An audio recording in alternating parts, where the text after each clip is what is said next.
नमस्कार, प्रणाम।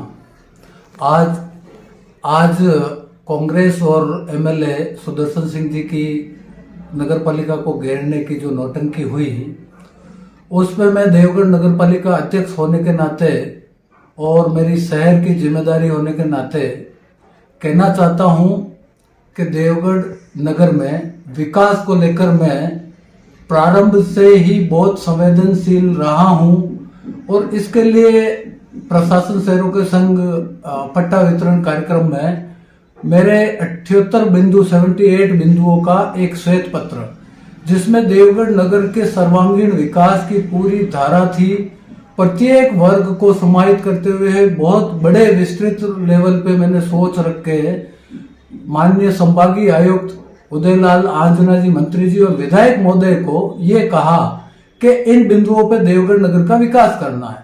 एवं विधायक महोदय जी को इतना कहा कि यदि देवगढ़ नगर के विकास के लिए आपका पसीना बहेगा तो ये सवालाल इसके लिए खून बहा देगा।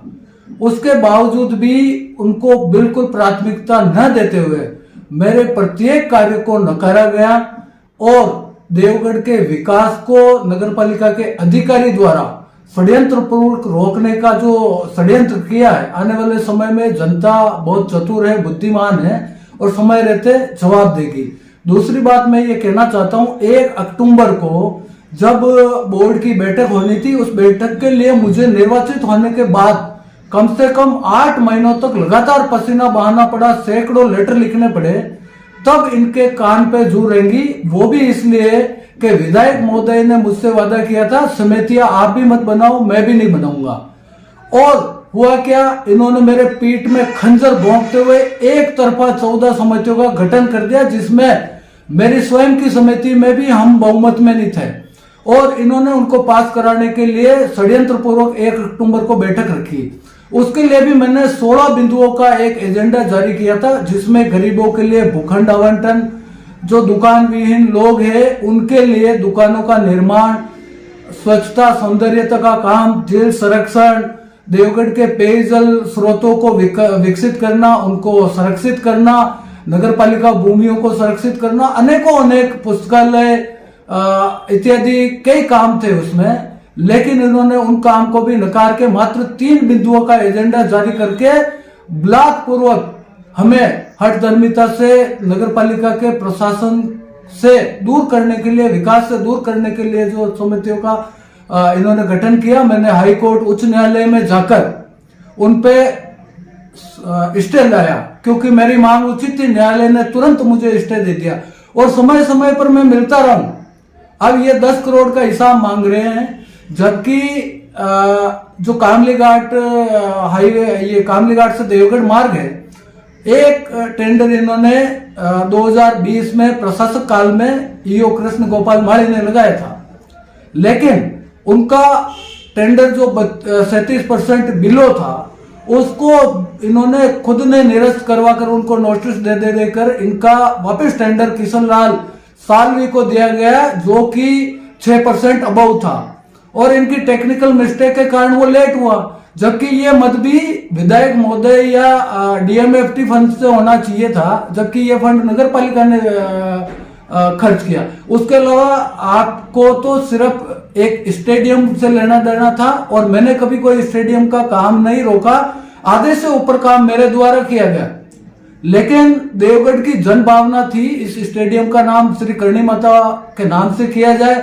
उसके ऊपर भी आपने जबरदस्ती 8 फरवरी जब उपाध्यक्ष के चुनाव थे, आचार संहिता लागू थी, तब जबरन ये नाम थोप दिया गया। अभी गत नवरात्रि में मैंने मांग की थी कि देवगढ़ स्टेडियम का नाम करणी माता के नाम से किया जाए, तो इन्होंने घोषणा की, लेकिन वो घोषणा भी थोती साबित हुई।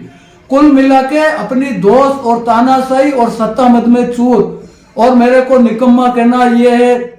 जबकि कोविड सेकेंड लेयर में मैं हॉस्पिटल गया, अंदर वार्डों में गया, मेरे भरसक प्रयास रहे देवगढ़ को लेकर हम आगे बढ़े और एक निश्चित सोच है कि देवगढ़ को एक नई दिशा मिले।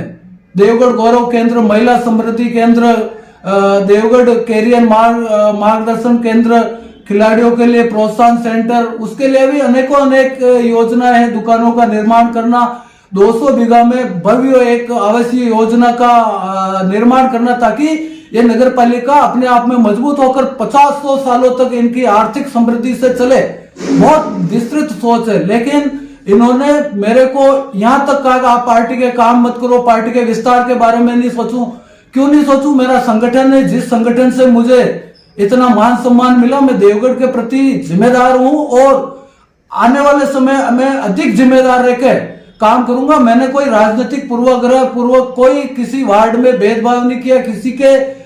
मैंने तो शुरू में श्री करणी माता की शपथ लेकर कहा था कहीं कोई कोताही नहीं बरती जाएगी, लेकिन इनके जो अधिकारी है वो 3 जगह लगा हुआ है, देवगढ़ नगर पालिका, हमेट नगर पालिका, गंगापुर नगर पालिका, और उसकी जो शैली है वो मुझे सहन नहीं है। मैं खुला कह रहा हूं, विधायक महोदय आपके इस अधिकारी को हटा दीजिए, आपको भी डुबाएगा ये, और देवगढ़ नगर को तो वो डुबा ही रहा है खुद के माध्यम से। सिर्फ सस्ती लोकप्रियता को पाने के लिए किसी को आप इतना दोषारोपण मत करो। हम कितने संवेदनशील है, कितने कर्मठ है, वो देवगढ़ नगर की जनता जानती है। और मैं इतना कह सकता हूं कि मैं तो सत्य के मार्ग पर चलने वाला हूं, कभी झूठ का सहारा नहीं लूंगा। लेकिन ये आज जो इनके साथ हो रहा है विधायक महोदय के साथ, और हार की हताशा समझो कि आने वाले समय में इनकी संभावित हार हो सकती है। इसी को देखते हुए खिसियानी बिल्ली खंबा नोचे या उल्टा चोर कोतवाल को डांटे। और मुझे मेरे शहर देवगढ़ नगर पर पूर्ण विश्वास है, और आने वाले समय में बहुत जल्दी जो हमारे विकास की धारा है वो गंगा बहेगी, और 78 बिंदु पर बहुत सर्वांगीण विकास के रूप में काम होगा। जय हिंद, जय भारत। विधायक महोदय ने जैसा कहा कि ये तो बहुत चतुर चालाक है, पूरे बोरवा सेकावास पूरे भीम देवगढ़ की विधानसभा में खाक छानता फिर रहा है, और कहा कि हरि सिंह जी की विधायक की छीन लेगा और ये खुद विधायक बनने के लिए आतुर है। मैं माननीय आपसे कहना चाहता हूं, मैं भारतीय जनता पार्टी का जिला महामंत्री, और जहां मेरा संगठन मुझे दायित्व देगा मुझे बेखूबी से उसको निभाऊंगा। और देवगढ़ नगर पालिका अध्यक्ष पद पे 2 बार आसीन होना मेरे लिए गर्व की बात है। जनता का मेरे प्रति जो आशीर्वाद सुनहरा वो आगे भी रहेगा, और मैं पूरी जिम्मेदारी और पूर्ण नगर पालिका अध्यक्ष होने के नाते शहर की जिम्मेदारियों से बखूबी परिचित हूँ और बहुत निष्ठा से इसको निभाऊंगा। और मेरी कोई इतनी बड़ी ख्वाब नहीं है कि मैं यहाँ का विधायक बनूं, लेकिन जो पद मेरे पास है उसको बहुत तल्लीनता से, कर्तव्य निष्ठता से, समर्पण निष्ठता से और समर्पित भाव से निभाना चाहता हूं। और कृपया कर उसमें अड़ंगा नहीं लगाए तो आपके लिए भी बेहतर होगा, देवगढ़ नगर के लिए भी बेहतर होगा। और आने वाले समय में आपको भी जनता इसी तरह रहा तो हो सकता है कि आपके जो रवैये है उनके लिए आपके ऊपर भी दोषारोपण किया जा सकता है, और जनता करेगी। जय हिंद।